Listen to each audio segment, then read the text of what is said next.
Pittsburgh is based upon a steel mill set of mindsets, like pull yourself up by your own bootstraps. I think the greatest challenge is, can we relax that philosophy of pull yourself up by your own bootstraps, that we move in ways that we're sensitive to other people's challenges while presenting opportunities for them. I have the unique opportunity being in a platform that services 23 square miles. How might I better use my experience in some smaller communities to really paint a picture of how we might move forward as a region, including all people in that transformation. The Remaking Cities Institute was started more than a decade ago. CMU and the School of Architecture felt that they needed to really be clear on how they could contribute to improving cities, opening them up, making them places that were really a center for having a sustainable and inclusive future. I've had a lot of background in the question of how communities engage with things that are bigger than the community. How do we really make that relationship one in which there's prosperity for all?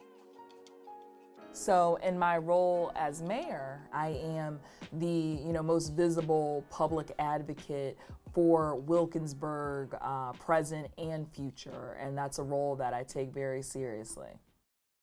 There are a lot of inequities in this region. Specifically to Wilkinsburg, we are a predominantly Black community, and we do have about 24% of our residents living in poverty. So all of those inequities get stretched even more when you're dealing with impoverished and low-income populations, regardless of race. Communities like Homewood, like in the 1930s, they had 30,000 people in it. Today, there's 6,442 people. And you look at a community right next to Homewood, like East Liberty, in the last 80 months, property values have increased 100%, rental properties went up 300%, and the most vulnerable people who were there for 20 or 30 years without support have been pushed out as a result of this new renaissance. And so what attracted me to the work is, how do we ensure that all Pittsburghers benefit from our rise? Research institutions like Carnegie Mellon have an ability to really look at problems and look at it in terms of the data and have the ability to analyze that data effectively.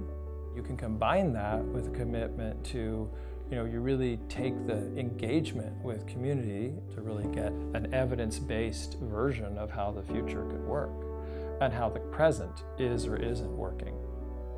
It's important that when I'm at the table at different events with other leaders, foundations, community stakeholders, etc., that I am bringing up those issues that are specific to us. I don't think we need brand new shining buildings to be considered, successful or viable.